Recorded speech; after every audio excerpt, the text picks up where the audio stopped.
Hello, in this activity we are going to connect our hand crank generator to a solar cell.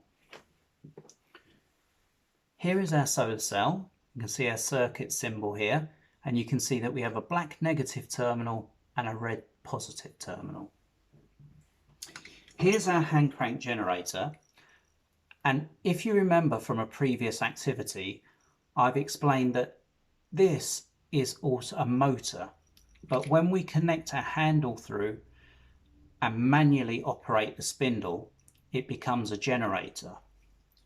Now, if we connect our leads to a device that has an electrical output, then potentially it could operate our motor and cause it to spin.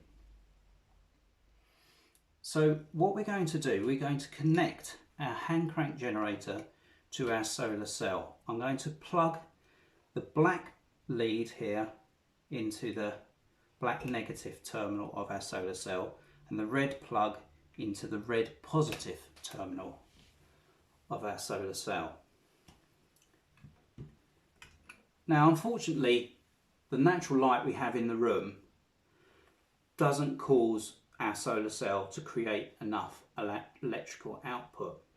But if we were outside, a bright sunny day, then it's a very good activity to show that our solar cell can create enough electrical output to cause our handle to turn. So as I said, we're indoors, so I'm going to introduce a light source. I'm going to use our desk lamp. It's fitted with a 60-watt bulb. And what I'm going to do, I'm going to switch it on. Remember, we're going to keep this lamp on, so the bulb is going to get very hot, so you do have to be careful. And we're going to bring it down closer to our solar pack cell.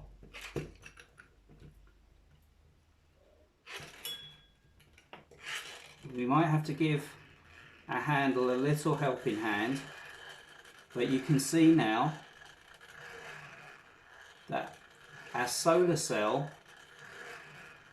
is actually driving our motor in our hand crank generator.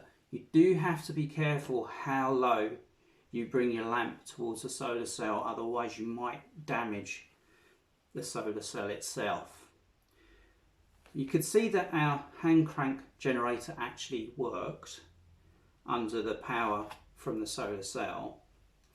But if I introduce a second solar cell and this time connect it in parallel,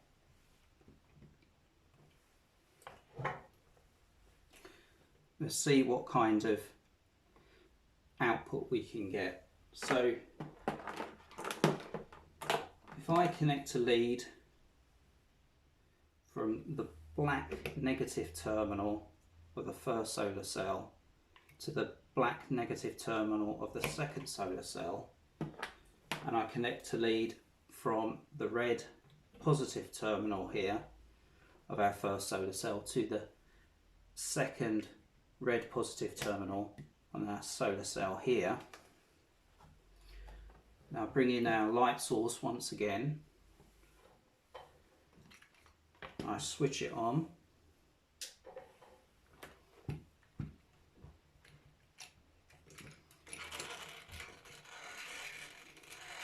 Now you can see that our hand crank generator this handle is spinning. It's spinning much faster than before, and it was easier for me to start because we've now got a higher output from our two solar cells that we've wired in parallel.